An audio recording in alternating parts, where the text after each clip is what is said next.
Alors, Ivan, tu dois être super content, j'imagine. Content? Pour quelle raison? T'as pas vu les infos au sujet de la loi immigration? Deuxième actu, le Conseil constitutionnel a censuré une grande partie des mesures de la loi immigration. Il avait été saisi pour vérifier que la loi votée en décembre dernier était conforme à la Constitution française, la loi suprême du pays. Concrètement, plus du tiers des articles ont été censurés par le Conseil constitutionnel. Ah, ça. Bon, c'est cool. On dirait que ça ne chante pas plus que ça. Non, c'est juste que tu connais mon point de vue concernant cette affaire d'immigration, non? C'est quoi? Let's go, être immigré. Dois-je rester ou bien m'en aller? M'en aller chez moi où je suis bien aimé, où reste où je suis toléré. Ici ils ne parlent pas comme moi, ne pensent pas comme moi, je suis dépaysé. Ils veulent m'influencer, que je pète mon identité, que j'apprenne leur commodité. Les nécessités imposent que je sois ici, mais mon cœur n'est pas ici. Et seulement si on avait le pouvoir de les envahir, les changer en fait notre seconde patrie. Tu penses théorie du remplacement, pas certain que ce que j'ai dit tu comprends. Sois attentif au refrain et entends que moi je ne parle pas de la France. Être immigré, étranger sur terre, mon visa expire le jour de ma mort charnelle. Mais en attendant le ciel, ma vraie demeure, je suis un immigré sur terre. L'Esprit Saint qui est en moi s'oppose au monde autour de moi. Et ce monde on ne peut plus le changer.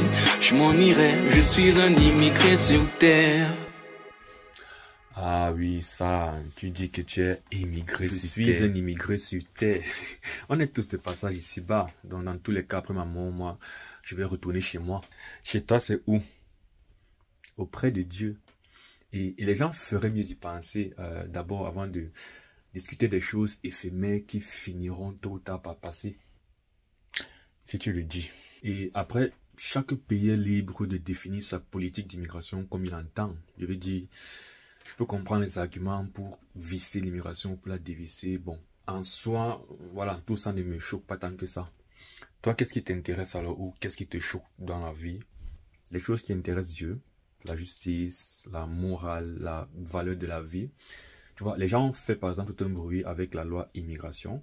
Bon, moi je trouve par exemple que ils devraient aussi faire ou devraient aussi être choqués avec ce qu'ils veulent faire par exemple avec l'avortement dans la Constitution actuellement. De quoi tu parles? Troisième actu, l'Assemblée nationale a approuvé ce mercredi à une large majorité le principe d'inscrire la liberté garantie des femmes d'accéder à l'avortement dans la Constitution, donc la loi suprême du pays. C'est plutôt une bonne chose, non? Ne me dis pas que c'est plutôt ça qui te choque. On n'a pas la même définition de ce que c'est qu'une bonne chose. Donc tu es... Non, ne me dis pas que tu es contre. Tu veux vraiment qu'on joue à se poser les bêtes questions. Comment ça? Ah ouais, je pourrais poser d'autres questions bêtes. Dois-je aller c'est loin qui donne le droit à des jeunes filles de tuer juste par convenance. Mon corps, mon choix, son corps, son choix. Où sont ses droits? Ta liberté s'arrête où celle de l'autre commence. L'autre est un peu juste sous 37 semaines, quelle différence?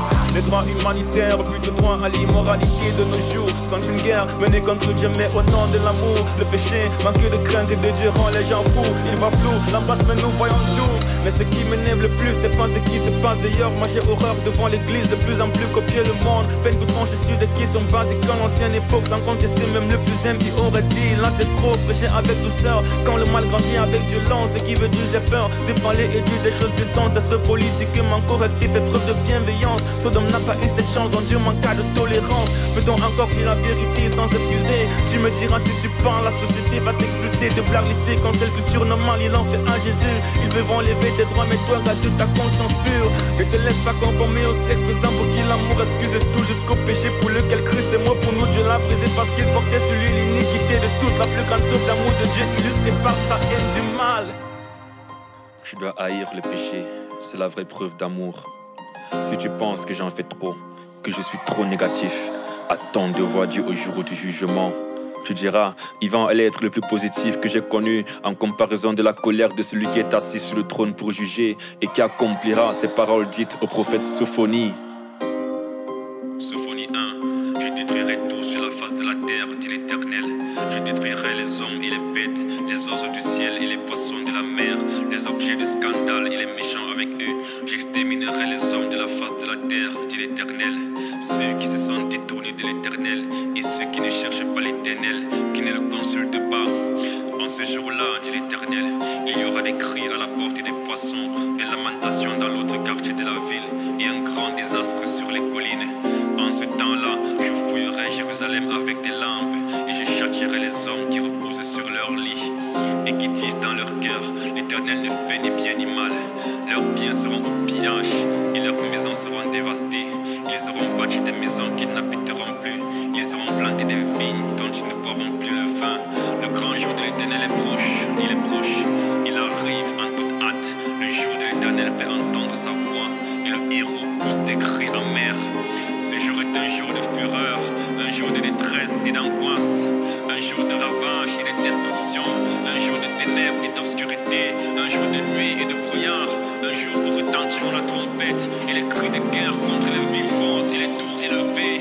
Je mettrai les hommes dans la détresse et ils marcheront comme des aveugles, parce qu'ils ont péché contre l'Éternel. Je répandrai leur sang comme de la poussière et leur chair comme de l'ordure. Ni leur argent ni leur or ne pourront les délivrer au jour de la fureur de l'Éternel. Par le feu de sa jalousie, tout le pays sera consumé, car il détruira soudain tous les habitants du pays. Ce n'est pas pour ton mal que je chante tout ceci, mais c'est pour te sauver de la colère de Dieu. Si je ne veux pas haïr le mal, c'est toi que tu vas haïr. Alors, si tu n'as pas encore fait la paix avec ton Créateur, demande-lui pardon maintenant, au nom de Jésus-Christ, et tu seras sauvé.